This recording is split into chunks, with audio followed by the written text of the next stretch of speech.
ജീവിതത്തിൽ പല ഘട്ടങ്ങളിലും പകച്ചു പോകേണ്ട സാഹചര്യങ്ങൾ ഉണ്ടാവാറുണ്ട് അല്ലെ?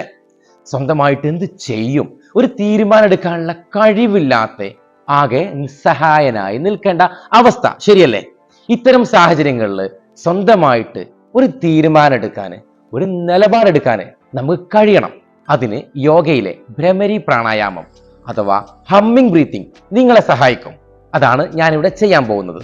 നമ്മൾ ആരെങ്കിലുമൊക്കെ എന്തെങ്കിലുമൊക്കെ പറയുമ്പോഴേക്ക് നമ്മൾ ആകെ പകച്ചു പോകുന്ന, ആകെ ഇല്ലാണ്ടായി പോകുന്ന സാഹചര്യങ്ങളെ മാറ്റി ഏത് ഘട്ടത്തിലും സ്ട്രോങ് ആയി സ്വന്തം നിലപാടോടുകൂടി സ്വന്തമായി തീരുമാനങ്ങൾ എടുത്ത് മുന്നോട്ട് പോകാനുള്ള ഒരു കഴിവ് ഭ്രമരി പ്രാണായാമയിലൂടെ നമ്മൾ വളർത്തിയെടുക്കണം. അത് ചെയ്യേണ്ട രീതിയാണ് കാണിക്കാൻ പോകുന്നത്. അതിനായിട്ട് നമ്മൾ ഇതുപോലെ വജ്രാസനത്തിലാണ് ഇരിക്കേണ്ടത്. ശേഷം നമ്മൾ നമ്മുടെ കൈകൾ ഇതുപോലെ ചുരുട്ടി പിടിക്കുക.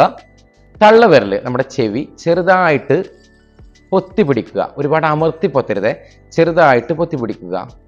ശേഷം നമ്മൾ ദീർഘശ്വാസം അകത്തേക്ക് എടുത്ത് സംഭരിക്കുക.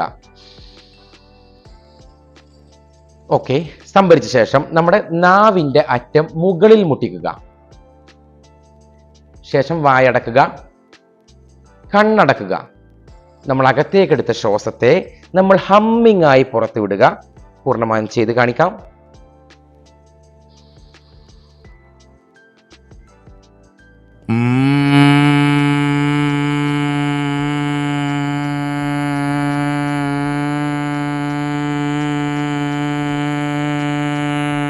ഈ രൂപത്തിലാണ് നമ്മൾ ചെയ്യേണ്ടത്.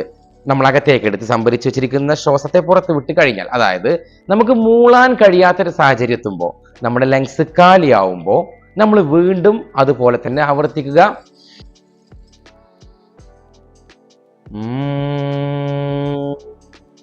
ഇതുപോലെ 9 പ്രാവശ്യമാണ് നമ്മൾ ചെയ്യേണ്ടത്. തീർച്ചയായിട്ടും ഞാൻ മുൻപ് സൂചിപ്പിച്ച പോലെ തീരുമാനങ്ങൾ എടുക്കാൻ കഴിവില്ലാത്ത ഒരു സാഹചര്യത്തിൽ നിന്നും ഒരു മാറ്റമൊക്കെ നമ്മുടെ ജീവിതത്തിൽ ഉണ്ടാവും, തീർച്ച.